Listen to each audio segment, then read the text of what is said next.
The 80s. The films were endearing. The politics were bipartisan. The fashion, it was memorable. The diverse music was legendary. The 80s were so important that our current television shows take a nostalgic look back at the decade, and our current music genres can find their roots from the visionary musicians of the 80s. And one groundbreaking cable channel was key in the long-lasting impact of the 1980s. MTV. MTV was revolutionary. Before there was YouTube, before TikTok, before social media influencers, there was MTV. Our next guest is Tyler Measom, the award-winning filmmaker that created the wonderful, brilliant love letter of a documentary, I Want My MTV. So fellas, it is time for you to pop up those collars, put on your sunglasses, and another episode of Decades. I want the truth! You can't handle the truth!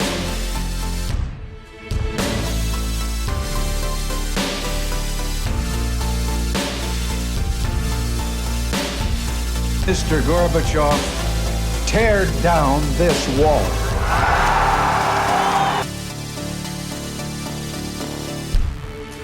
I, Barack Hussein Obama, do solemnly swear.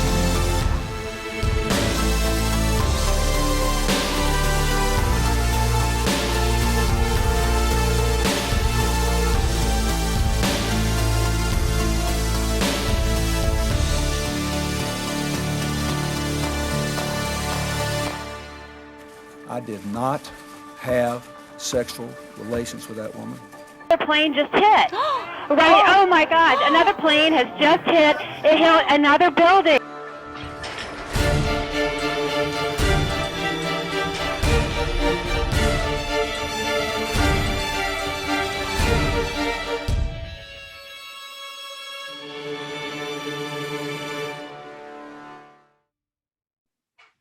All right, guys, welcome back to another class. In this one, I am very excited to share with you our next guest speaker. Tyler Measom is an award-winning director and producer. His films have included An Honest Liar. He has a show coming out on, a docuseries coming out on Netflix called Murder Among the Mormons. And on A&E, he released a wonderful documentary that I truly, absolutely adored and loved called I Want My MTV. And as a kid that grew up with MTV, it is a nostalgic love story to my youth. Tyler, thank you for being here in class and welcome to our class. No, thank you for having me, Chad. Lucky. I'm happy to speak by all means. Well, really appreciate it. So history is about, there's certain dates in history that just sort of resonate, landmark dates that you could say. December 7th, 1941, May 5th, 1961, for you guys that have forgotten, that's the first man in space for the United States. September 11th, 2001, and then January 6th, 2021, which we've been discussing. Tyler, why should August 1st, 1981 be another date that resonates in history? It's difficult to put that date up against those particular dates because Correct. Those dates seem to have a prominence. They're recognized for something. And while August 1st, 1981 is recognized for something, it does have the weight of those dates because that is, of course, the date that MTV launched. And of all of those dates that you just mentioned, those were big newsworthy events from the moment. Those were around the globe. The launch of MTV was very, very, very little known.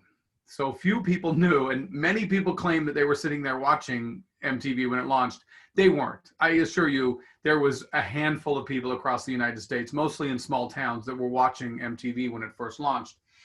So it really didn't have the big announcement or the big impact immediately that a lot of other incidents would. But the effects of MTV are so far reaching in culture, music, fashion, film, technology,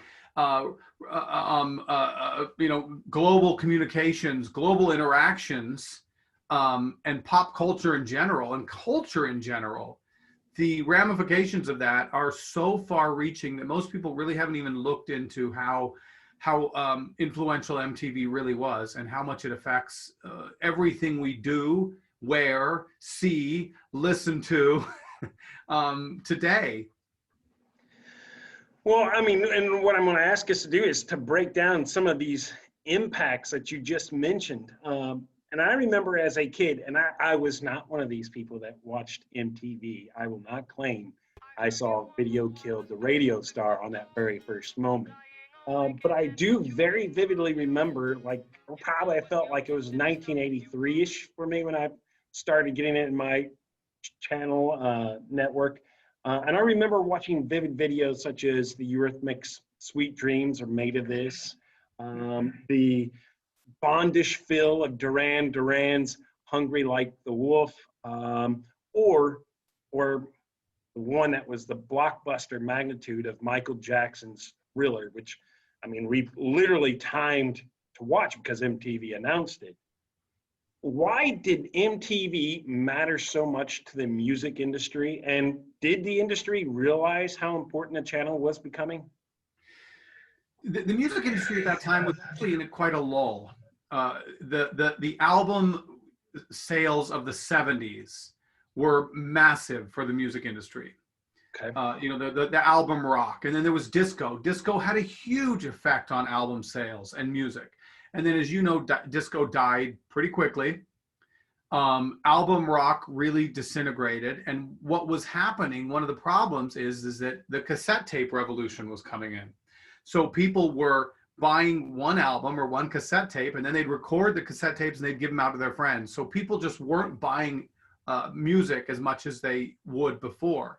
And record labels were actually really hurting in the early 80s. They were really struggling.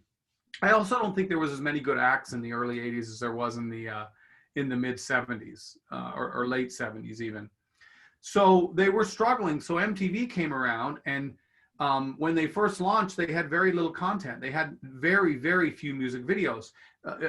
Music videos were basically done in Europe and in Australia and New Zealand, because these bands couldn't travel. So they'd create music videos so that they could send them to the United States and try and get their music video shown in theaters or before concerts, because they couldn't travel to the United States to tour. So there was very few music videos, and MTV launched with such a small cache of music videos that they just kind of replayed these terrible music videos over and over. And it really took a long time for record labels to catch on and to grasp how important this could be. What MTV did, which was quite brilliant in many ways, is they launched a network and wanted the users, other people, to create the content for them.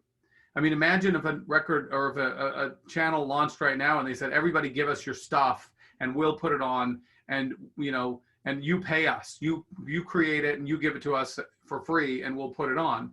And that model at the time, I mean, the model now kind of works. I mean, God, that's YouTube. Right. But I mean, that's TikTok. That's everyone creating their content and putting it on a platform. But at the time, it was frankly stupid. Nobody thought it would work, and record labels didn't think it would work until finally they started to see that MTV would work. And once MTV hit, and once it went nationwide, the effects of that for the business of music was skyrocketed. In 84, 85, the music industry saw a peak like it hadn't for a good decade or two. And there were great artists that came out of the early MTV years, Bruce Springsteen and Cyndi Lauper and Madonna and Michael Jackson, Culture Club, and so many great bands and musicians that were made because of MTV at that time. And which some of these artists that you just mentioned, and the fact that these videos launched their careers. And I will admit, I was guilty of the cassette kind of thing that you were just mentioning. Oh yeah, we all did. For those that know about cassettes, they will know how important this tool was for playing your music. Right. And we wouldn't buy albums. You'd wait till they play your favorite song on the radio, and then you press play and record. Yes. And you'd always miss the first 2, 5 seconds of a song because it took you that long to recognize that it was, Every Breath You Take by the Police, and you'd press it and then it would come on, and then you'd get these mixtapes with commercials, a little bit of the commercials at the end, and then it would stop and then it would start back up again. That's what our generation did for music. Exactly. Or like Casey Kasem talking through the introduction, and you'd be like, please stop talking. Yeah. I'm recording this music right now. These first artists, because like you mentioned that, like at first some of those videos were not high production levels, but then Michael Jackson, Duran Duran, Dire Straits, which did some really cool stuff with computer animation, Aha, which also did some amazing things, Peter Gabriel. These artists had directors that became visionary. And you're a filmmaker. How much do you think those artists and the directors and producers of those videos, those short films, impacted television and film even as of today? At the time, film and TV were 2 separate entities. You worked in film or you worked in television. And television wasn't that great, and film was, what everyone wanted to do. But MTV made it so that young filmmakers at the time could make music videos, and they would give anyone a shot, just like they'd give anyone a shot with a record label. If your band's pretty good, they'll give you a shot. If you're a young director, we'll give you a shot making a music video. And so many amazing directors came out of that era. Michael Bay, Spike Jonze, David Fincher, so many great directors that now are making some of the biggest films of our generation. But what MTV did is it had that fast-paced, it had that hurry-up, fast-paced editing, which at the time we said it was such fast-paced. I look at it now and it's incredibly slow. It's so slow compared to the pace and editing that we have today. But what it did do is it gave people the opportunity to kind of make mistakes or do something crazy and completely stupid because it was 2 minutes and it didn't matter, and so they had the chance to do something wild and crazy and to see it in front of, and to have their work seen in front of millions, if not billions of people across the world. So the effects of not only the filmmakers that came out of that, but the editing style, the camera styles, because when you're making a movie, you can't, that's millions and millions of dollars. You can't experiment like you can when you're making a 2-minute piece. Right. And you have the opportunity, and they gave the opportunity to people to play and to do something unique and different. So are we seeing the effects of music videos even in our filmmaking today? Without question. And what we're seeing today is this new breed of filmmakers making music videos, for their friends for nothing, for $250 or less. They're making these unbelievable creative music videos that don't need big budgets, that don't need fireworks and pyrotechnics and cranes and special effects. They're creative and unique, and they do them on their own. And so in many ways we've come full circle from the early days of music videos to now music videos being done by people and put online for everyone to see. And I think it's influenced a younger generation of filmmakers who now can just, with all the editing tools, you can use your phone and make something pretty amazing. Totally. And then you can upload it to YouTube and you can get 1 million views in a week. Whereas, in those days, you had to go through MTV and you were lucky to get on there if you could. So. Now, you mentioned earlier that one of the things that MTV did was influence our fashion. I mean, MC Hammer's parachute pants. Michael Jackson's Red Jacket, which I sadly owned myself. Madonna's Sexual Liberation with the amount of lace that she wore. The bangles and their hair crimping that they did. Dexy's Midnight Runners. I sadly did this one too. Overalls. I bought the overalls. Yeah. Kurt Cobain's torn jeans did it as well, kind of thing. How did MTV influence and revolutionize our fashion? Well, I think what MTV did is typically trends and fads start in the big cities. Okay. And then it would take a while for these trends to move to the small cities. Somebody, I grew up in a small town, and we had to wait for someone to move from California to our town in order to find out what to wear or what to listen to or what was cool or what the lingo was, Right. what was the cool thing to say, because you weren't able to get that content that quickly. But when MTV launched, it instantly brought cool to Kansas. And you could find, nowadays, you can have purple hair, and there's probably 3 other people who have purple hair.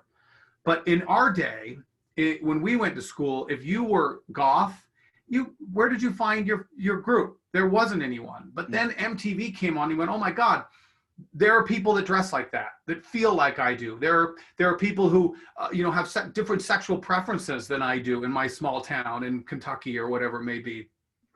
And so you were able to see that there was a bigger world and that there were influences out there. And you could instantly see what people were wearing. And for artists who at that time, prior to MTV, artists, they didn't have to look good. They didn't have to be sexy. They didn't have to wear, you saw them in concert, or you saw them on an album cover, and that was basically it. A lot of artists would have never made it. The Christopher Crosses that just weren't photogenic, just didn't have the camera savvy. Immediately, you were judged upon how you looked, how you acted, and how you dressed and how your hair looked like. So for better or worse, you saw a lot of artists that probably shouldn't have been artists that were, on MTV because they were outrageous. And I think we see that a lot today. However, I still think that the cream rises to the top. If you're a good artist and you're a good musician and you're talented, you will have a long career, regardless of how you look. But at the time, MTV really sprung on a group of teens, a brand new look, and one that they could not only,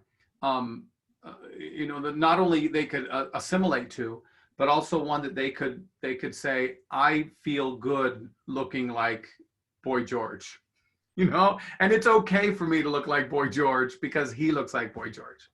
Right. It allowed us to find an identity that you wouldn't find in your small community that you grew up in. Right. So. And then it became kind of cool. Like, look, I'm wearing these crazy clothes, and I was doing it before it was on MTV for those few that were.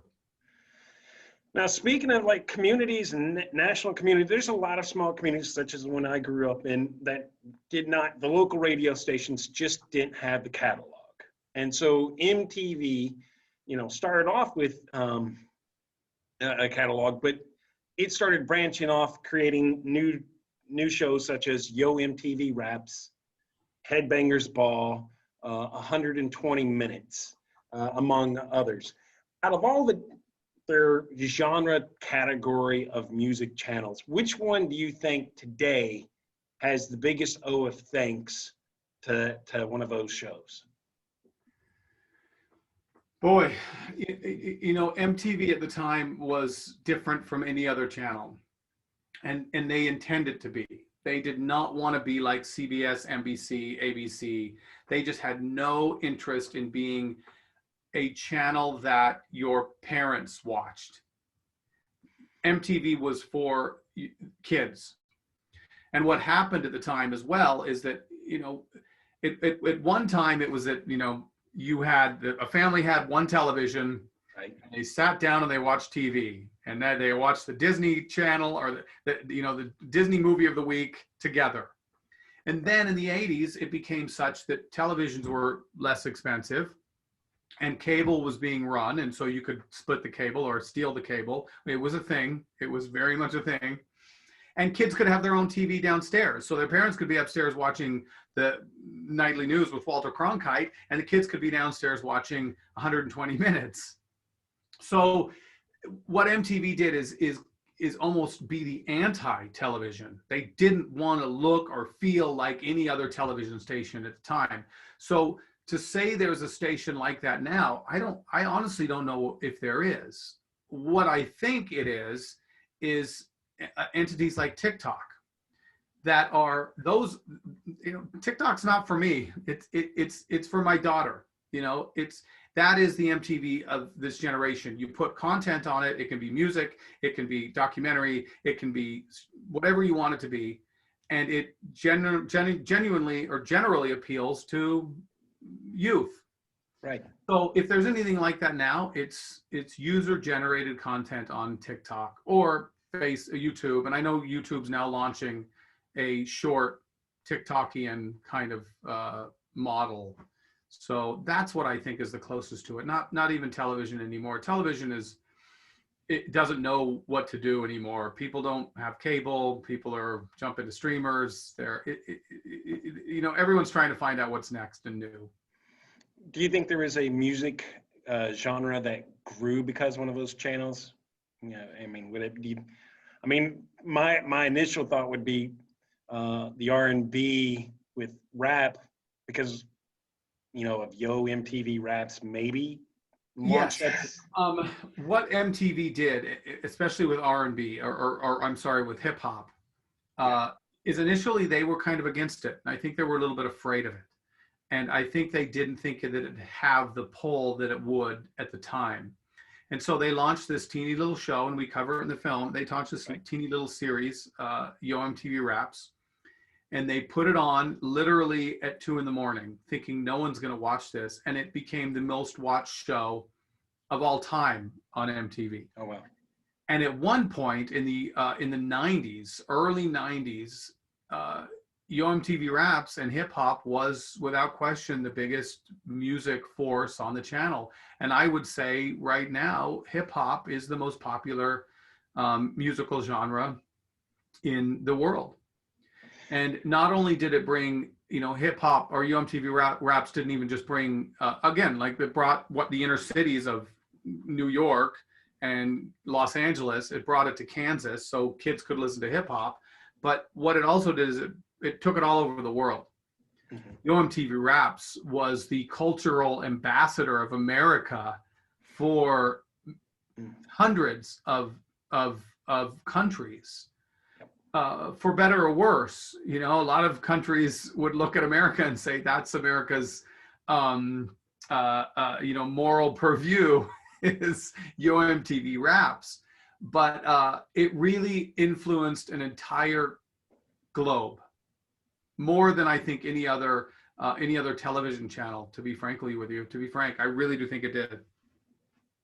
Well, one of the parts in your documentary, I Want My MTV, I think sets it up really well is when you note how the late great David Bowie calls him out on it.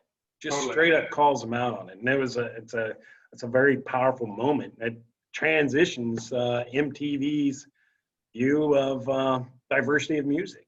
Yeah, and it took a person like David Bowie to do that. An iconic white person, frankly, like David Bowie, to call out a network and to get them to change their practices. Now, you mentioned earlier that the great thing about the 80s was, and MTV, is that the parents were up in the living room watching their television and the news, and the kids would be downstairs in the basement watching MTV. But MTV did end up starting to provide very valuable news to the youth. Kurt Loder, who freaks me out right now that he's almost 76, so that makes me feel a little bit older, but had very important journalism. Kurt Loder would give us our news, and then you had Tabitha Soren, who did the very groundbreaking, very innovative Choose or Lose news series. What should we take away, especially my generation, who probably doesn't pay attention to the news as much as they should, but what should we take away from MTV's venture into news? What MTV did is they would try and they would throw anything against a wall and see if it stuck. So Okay. they would try new ideas. And what they realized is that some of their early generation that started watching them was growing up a little bit. And the MTV brass, I think they started to get a conscience. I think at some point they were realizing and recognizing that they were putting just, some vapid television out during a time when there were real issues. And they recognized and realized that youth have a power. The fact of the matter is that if anything changes, it first changes among the youth. It doesn't change with old folks like us. It happens with the youth. They are the ones who push change. And sometimes they don't feel like they can, but they definitely can. So what MTV recognizes is that if they can inspire the youth to be active, yes, you can enjoy rock and roll and you can watch music and that's great, but also your world matters and you have a say in it. So what MTV did is they launched news. And at the time, initially it was kind of a, music news. And Right. This is what's playing. These are the bands that are coming out. But then they realized that they could influence people to vote. They could influence politics and they could get these youth that at the time were just not voting. They had no influence in politics. They had no interest in it. And they recognized and realized that these kids can and should have a say in the future.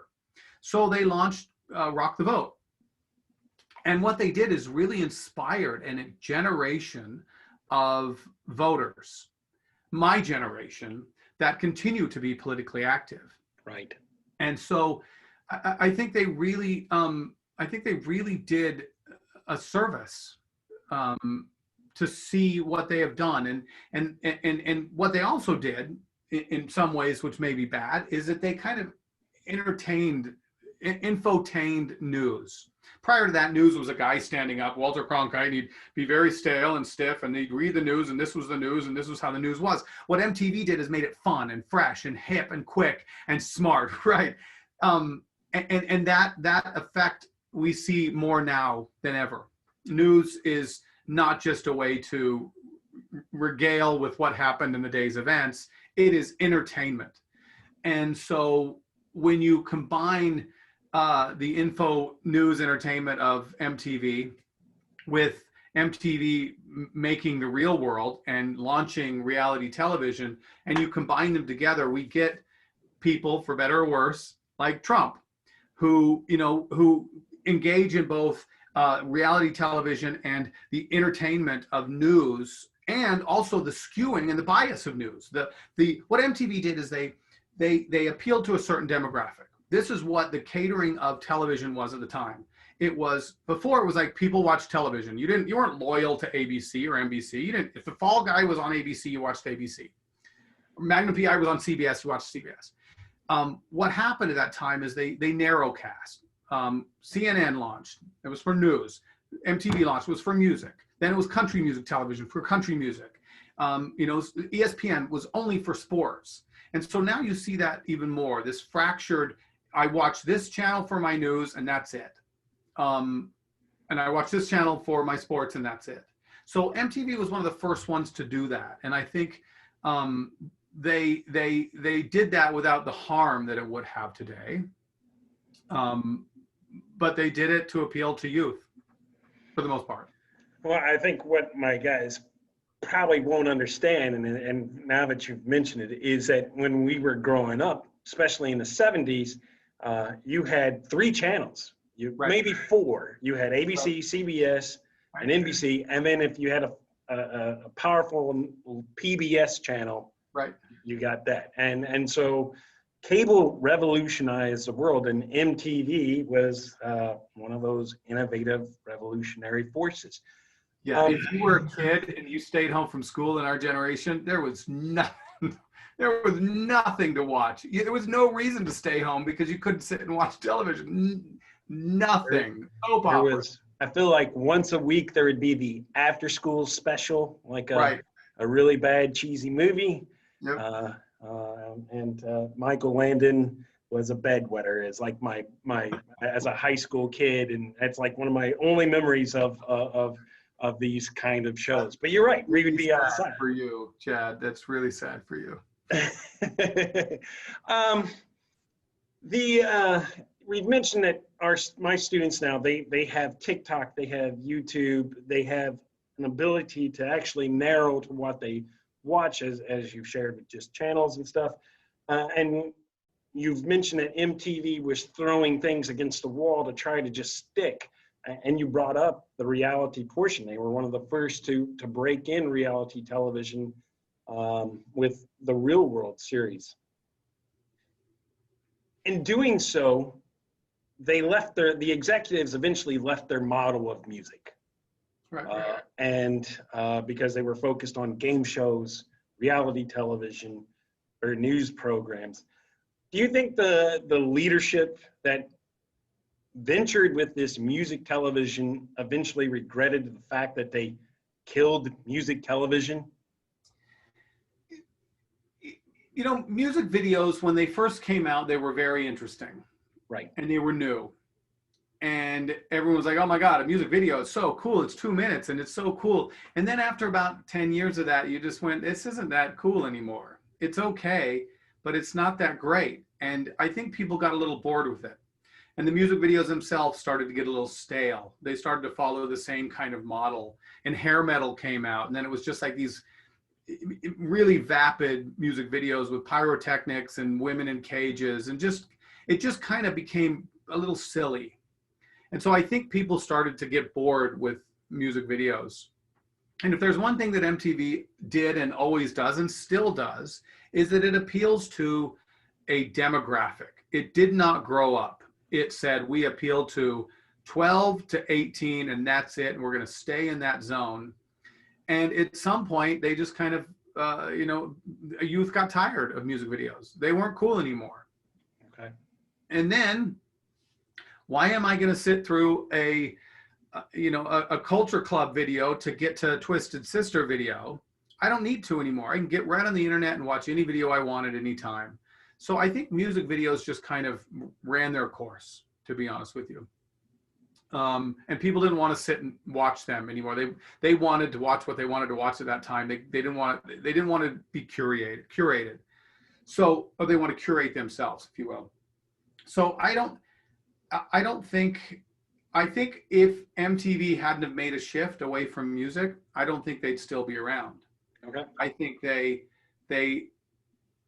were innovative enough to do new shows, and that included Real World and any other crazy shows like Celebrity Death Match or I don't even remember all of the Aeon Flux was a crazy one. Yeah. Beavis and Butthead, very innovative, unique shows that no other network would ever do. So I think there's something to be said about what they did bring us. And look, I work in the non-scripted realm, and that doesn't include reality TV. I don't really necessarily care for reality TV, but that non-scripted documentary style was really pushed by MTV in the real world. So I'm benefiting from it even today. Wow. I didn't even draw that connection, but you're right. Yeah, very much so. One last class question, and then we'll close with a segment. But music videos, as you've shared, they were great for a 2 to 3 minute form of entertainment. And then, as you just pointed out, we got tired of waiting. Right. Early 2000s, OK Go's video of "Here I Go Again," with the treadmills, was something. If you wanted to see it, you just went into YouTube and you searched for it. What would you want this younger generation that is growing up with their phones and an instant gratification of finding the music they want? What do you want them to think of when they look at the 80s and 90s with those first music videos? What should they know about it? That was really the first generation that I think the youth had something to say. Okay. And they said it in their music, and they said it in their politics, and they said it in their voices. No, I shouldn't say that because the 60s were pretty revolutionary. So was the 70s. So I shouldn't necessarily say that. But I think for technology, that was really the turn where technology became such that it was relatively easily accessible for most. Televisions were cheap. You could get a camera even at the time. Whereas now it's completely different. It's so accessible and so easy for everyone. And so those music videos now, they may look a little bit dated, but there's something about them, Chad. Like, you know, there are a handful of people that can sell out a stadium right now. You know, modern artists, there are probably 5 that can really pack an arena. But from that era of the 80s, there's 20 or 30 of them. Guns N' Roses could fill an arena. Bruce Springsteen could fill an arena. Madonna could fill an arena. You know, Duran Duran could fill an arena. The Police could fill an arena. YouTube.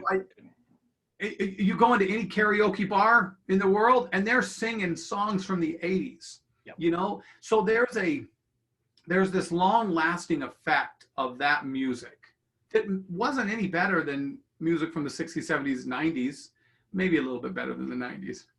But I think MTV really had that, like, that lasting impression on the music that allowed people to kind of carry it with them, even today, even the generation that still likes the music from the 80s and should. But I think kids today, and I hate to use the term kids today because it makes me feel like such an old man, but which I kind of am. But, you know, even for me starting as a young filmmaker, it was hard and it was difficult for me to make mistakes because I had to shoot on film and I had to edit on a big computer system and I had to raise money to make something. And if I did something that wasn't that good, it was a waste of months.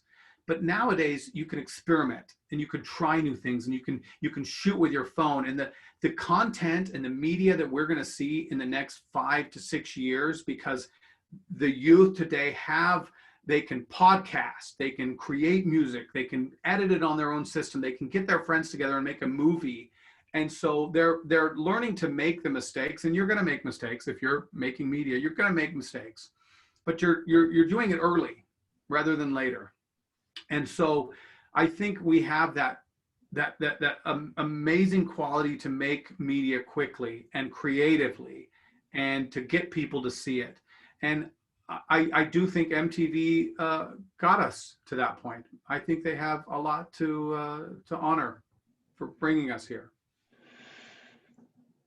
Tyler, thank you so much for sharing your wisdom and your knowledge about a simple channel that radically revolutionized the world. I appreciate it. And it's going to be fun for our guys here to discuss. And also thank you for right there at the end. And I've had several filmmakers share this. It's okay to make mistakes. Oh yeah. It's being reinforced over and over. I think this is maybe the 6th filmmaker that said mistakes are all right. Yeah. Yeah. You know, you got to know the rules to break the rules, and I'm all for breaking the rules in making music or film or fashion. But you know, at least learn them and know that you're making a mistake, and then learn from it. All right, Tyler, we come to the last segment. This is called 5 Quick Questions. It's a little game that we play here to close up. I'll just ask you a question, and it's your quickest thoughts that you can come up with. Are you ready to play? Bring it. All right, away we go. Question number 1. Who is the one artist that you wish you were able to include into your documentary that you did not get? David Bowie. Yeah. One of the greats. Oh, still. So, question number 2. My guys probably aren't watching a lot of 80s videos on YouTube. Who, you know, like your top 3 videos, top 3 songs, would you say that they should really watch to grasp 80s music? We're Not Gonna Take It. Okay. My Twisted Sister. Any Madonna video. And I have a special place for Aha. It's such a Take On Me is such a rad video. It's still great. Yes, it is aged well. Totally. I mean, it was innovative then, and it's still innovative today. Yeah, and they just remastered it, by the way. So they just redid the whole music video. It's beautiful. Beautiful. Oh, wow. Yeah. All right. Question number 3.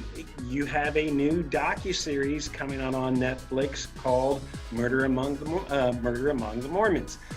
What should my guys know about this? You know, I don't want to tell you too much about it because it'll spoil the film. However, in the 80s in Salt Lake City, there was a series of bombings, and they were related to religion and documents. And so this story it'll blow your mind. It is, I shouldn't use that term, blow your mind, it's terrible, but people died because of bombs. But it's a really crazy story. So I directed it with Jared Hess. Him and I co-directed it, and Jared Hess did Napoleon Dynamite, which I know everyone in the world has seen that movie.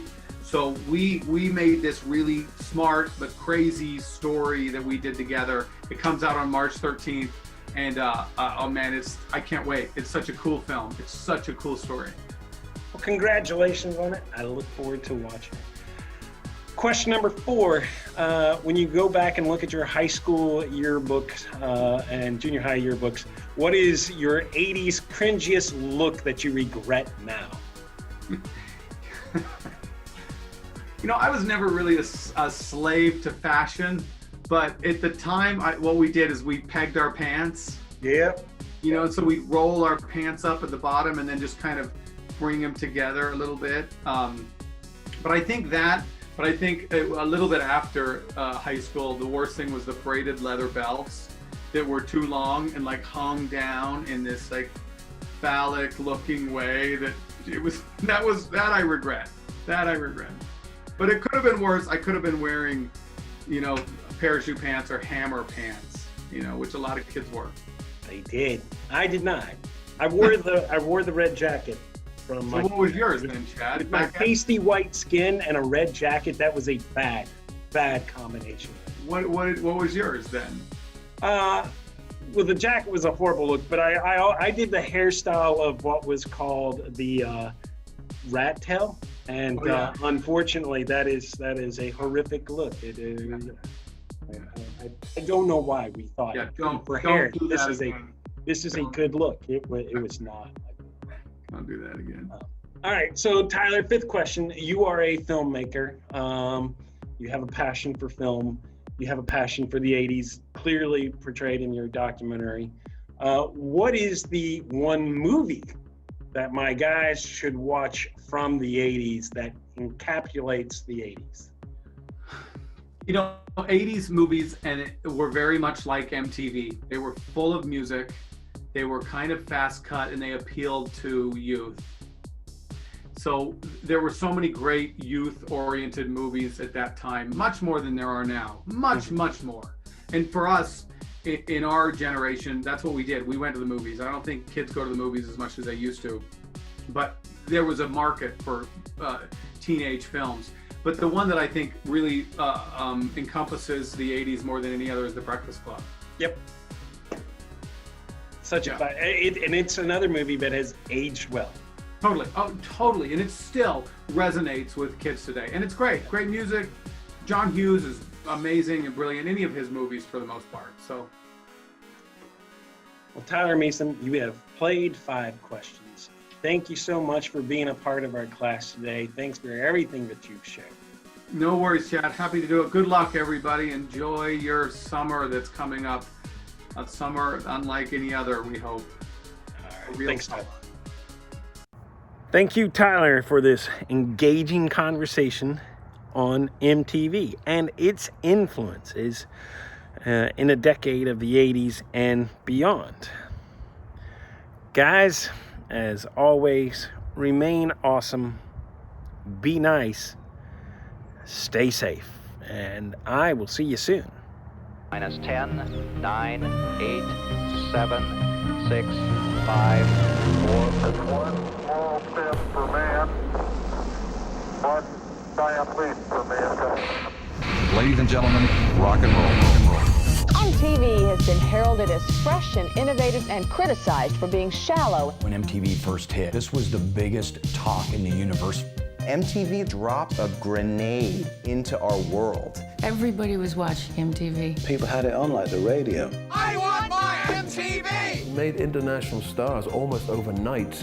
We had no idea what was going to happen because of MTV. It gave a visual representation to the artist that they did not have before. But you never looked at music the same way again.